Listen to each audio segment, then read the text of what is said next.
So, andito tayo ngayon sa Kape Tanawin sa Torrejos. Ah, okay. Doon si, ano, Yan. sino yun? Yung ba yung kay Jake? Donna? So, overlooking view siya. Ito yung pagkakain. Yan.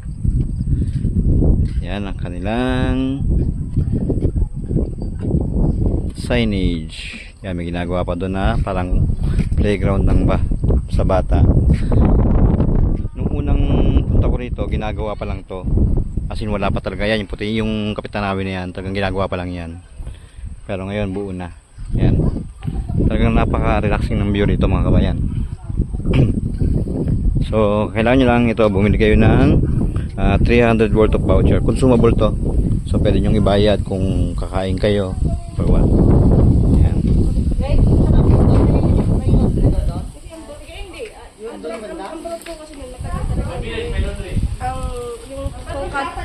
Yan, ano niya, kabayan. Relaxing talaga ang view, kabayan. Ha? Napaka-relaxing. Diba? Yan pa, oh.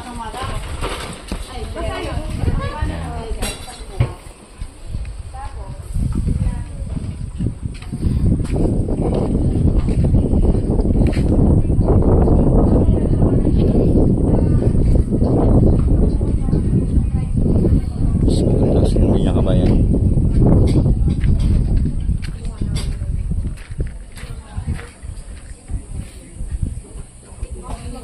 Yan, overlooking.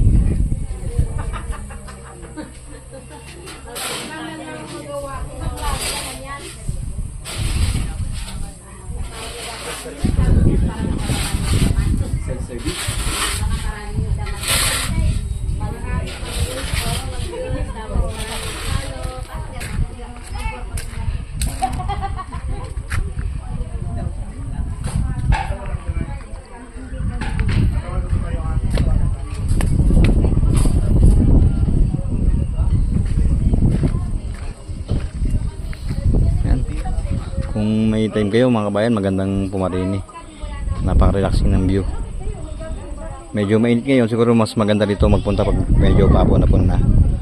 Yan, para may ilaw na rin. Mas maganda to tingnan siguro pag nakabukas yung mga ilaw na yan. No?